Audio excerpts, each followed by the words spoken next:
ನಿನ್ನನ್ನೊಂದು ಮಾತು ಕೇಳಬೇಕಾಗಿತ್ತು. ಮುಹೂರ್ತ ಹೋಗುತ್ತೆ. ಆದ್ರೆ ನನಗೆ ಮುಹೂರ್ತ ಕೂಡಿ ಬಂದಿದೆ. ವಿಷಕಂಠ, ಆದ್ರೆ ನಾನು ದೇವಸ್ಥಾನಕ್ಕೆ ಹೋಗಿ ಬರೋದ್ರೊಳಗಾಗಿ ಯಾರೋ ಪಾಪಿಗಳು ನನ್ನ ಗಂಡನ ನನ್ನ ತಮ್ಮನ ಕ್ರೂರವಾಗಿ ಕೊಲೆ ಮಾಡಿದ್ರು. ಅವರು ಯಾರು ಅಂತ ನಿನಗೆ ಗೊತ್ತಿರ್ಬೇಕಲ್ಲ. ಮೊದಲು ಮದುವೆ ಮುಗಿಲಿ, ಆಮೇಲೆ ಬಗ್ಗೆ ವಿಚಾರ ಮಾಡಿದ್ರೆ ಆಯ್ತು. ಬೇಕಾಗಿಲ್ಲ. ನಮ್ಮವರ ಕಣ್ಣೀರಿಸಿ ಹಸಿದವರ ಒಡಲು ತುಂಬಿಸಿ ನ್ಯಾಯದ ಪ್ರತಿನಿಧಿ ನ್ಯಾಯ ನೀಡ್ತಾ ಇದ್ದ ನನ್ನ ಮನೆ ದೇವರನ್ನು ಚಿತ್ತ ಹಿಂಸೆ ಕೊಟ್ಟು ಕೊಂಡ ತಾಯಿಗೊಂಡು ಯಾರು ಅಂತ ನಾನು ತಿಳ್ಕೋಬೇಕು. ಬೇಡ, ಯಾರವರು?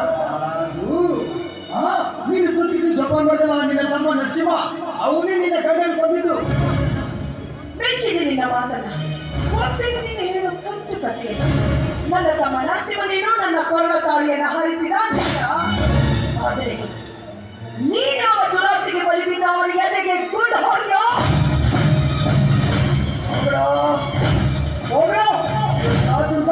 ನಿನ್ನ ಗಂಡನ ಸಾವಿಗೆ ಯಾವ ಸಂಬಂಧವಿಲ್ಲ.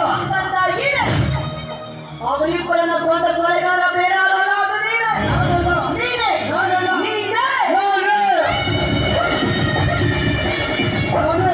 ನಿನ್ನ ತಮ್ಮನನ್ನು ನಿನ್ನ ಗಂಡನ ಕೊಂದಿದ್ದು ನಾನೇ. ನಿನ್ನ ಪ್ರೀತಿಗಾಗಿ ನಿನ್ನ ಮದುವೆ ಆಗ್ಬೇಕು ಅಂತ ಬಹಳ ಆಸೆ ಪಟ್ಟಿದ್ದೆ. ನನ್ನ ಚೈತಿ ಕಳಿಸಿ ನಿನ್ನ ಮದುವೆ ಖುಷಿಯಾಗಿದ್ದ. ಅದಕ್ಕೆ ನಾನೇ ಬಂದಿದ್ದು. ನೀನು ವೈರ್ಯ ಮೊದಲು ಮರೆತು ವೈರ್ಯ ಅದು ನಿನಗೆ ಗೌರವ ಕೊಟ್ಟು ತನ್ನ ಹೆಂಡತಿಯ ಶ್ರೀಮಂತ ಕಾರ್ಯಕ್ಕಾಗಿ ಮನೆಗೆ ಆಹ್ವಾನವಿದ್ದರೆ ಅವರಲ್ಲಿ ಬಲಿ ತೆಗೆದುಕೊಂಡಿದ್ದೆಲ್ಲ. ಕೊಲೆಗಾರ ನೀನೇ ಅಂತ ನನ್ನ ಮೊದಲಿನಿಂದಲೂ ಅನುಮಾನವಿತ್ತು. ಆದರೆ ನನ್ನ ಹತ್ರ ಯಾವುದೇ ಸಾಕ್ಷಿಗಳಿರಲಿಲ್ಲ. ಅದಕ್ಕೆ ಸತ್ಯ ಸಂಗತಿ ನಿನ್ನ ಬಾಯಿಂದಲೇ ಊರ ಹೊರಗಿನ ತರಬೇಕು ಅನ್ನೋ ಒಂದೇ ಒಂದು ಕಾರಣಕ್ಕಾಗಿ ನಿನ್ನ ಮೋಹದ ಮಾತಿಗೆ ಮರಳಾದವಳಂತೆ ನಟಿಸಿದೆ. ನೀನಾಗಿ ಮನೆಗೆ ಬರುವಂತೆ ಮಾಡಿದೆ. ನೀನು ನನ್ನ ಮುಂದಿರೋ ಗುರಿ ಬಂದೆ. ನನ್ನ ಗಂಡನನ್ನ ಕೊಂಡ ನಿನಗೆ ಬದುಕ ರಕ್ತ ಕೊಟ್ಟ ಮೇಲೆ ಇಚ್ಛಿತ ನನ್ನ ಮುಡಿಯನ್ನು ಕಟ್ತೀನಿ. ನನ್ನ ಮುಂದೆ ತೆಗಿತೀನಿ. ನಿನ್ನ ಮದುವೆ ಆಗ್ಬೇಕು ಅಂತ ಅಲ್ಲಿಂದ ಇಲ್ಲಿವರೆಗೆ ಬಂದ್ರೆ ಈ ವಿಷಯ ನಿನ್ ಗೊತ್ತಾದ್ಮೇಲೆ ನೀವು ಸುಮ್ಮನೆ ಬಿಡ್ತೀರಾ? ನಿನ್ನ ಗಂಡನ ತರನೇ ಕಳಿಸ್ತೀನಿ. ಬಾರೆ ಬಾರೆ.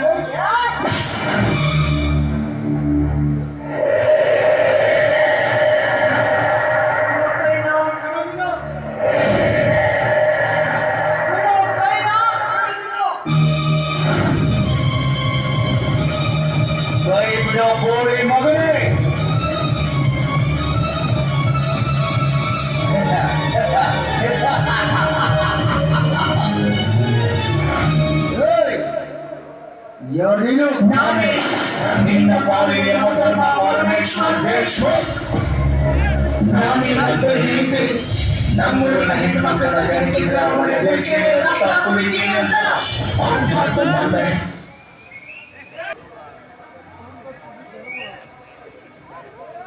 ಹೇಳಿದ್ದೆ, ನಮ್ಮೂರಿನ ಹೆಣ್ಣು ಮಕ್ಕಳ ಗಣಿಗಿದ್ರೆ ಅವರ ದೇಶಕ್ಕೆ ರಕ್ತ ಕುಡಿತೀನಿ ಅಂತ. ನನ್ನ ಹೆಂಡತಿ ಬಯಮಾಡ್ತೇವೆ. ಇವತ್ತು ನಿನ್ನ ತೊಂದಾಗಿ ಕತ್ತರಿಸಿಬಿಡ್ತೇವೆ.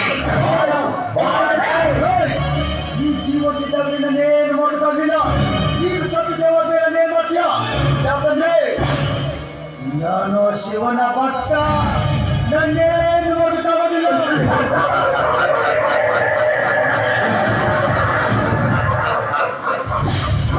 ಅದು ನಿನ್ನ ಹುಚ್ಚು ಭ್ರಮೆ. ಹತ್ತು ಬಲವಂತ ರಾವಣನು ಕೂಡ ಮಹಾಶಿವಭಕ್ತನೇ. ರಾಮನಿಗೆ ಯುದ್ಧದಲ್ಲಿ ಪ್ರಾಣ ಬಿಡುವಾಗ ಆ ಶಿವನ ಬಂದು ಕಾಪಾಡಲಿಲ್ಲ. ನನ್ನ ಗೊತ್ತೀಯ, ನಿನ್ನ ಕಡೆ ಎದುರಲ್ಲಿ ನೀನು ಹೇಳ್ತೀನಿ ಮುಡ್ತೀನಿ. ಅದೇನ್ ಮಾಡ್ತೆ ಮಾಡ್ಕೊ.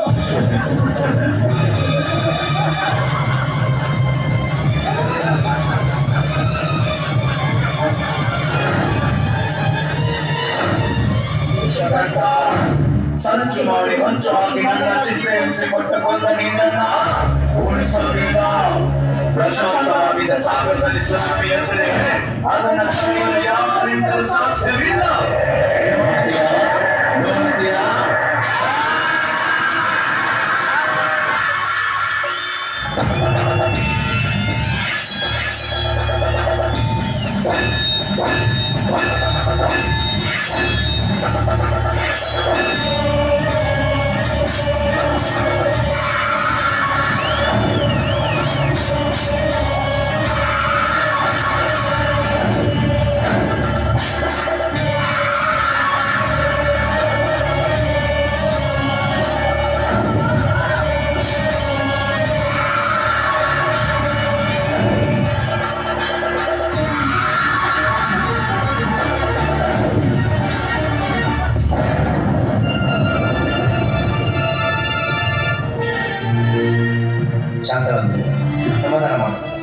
ಇವತ್ತು ನನ್ನ ಆತ್ಮಕ್ಕೆ ಶಾಂತಿ ಸಿಗ. ನಿನ್ನ ಶಪಥವು ಪೂರ್ತಿಯಾಯಿತು. ನಾನಿಲ್ಲಿ ಬರ್ತೀನಿ ದುರ್ಗಾ, ನಾನಿಲ್ಲಿ ಬರ್ತೀನಿ.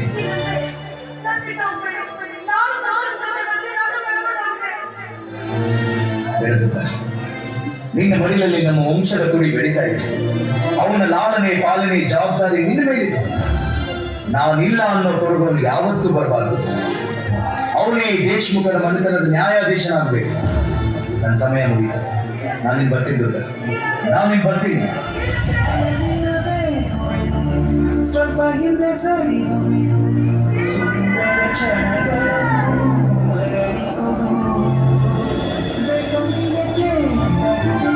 ನನ್ನ ಜೀವನ ನಿನ್ನ ಬೇಡ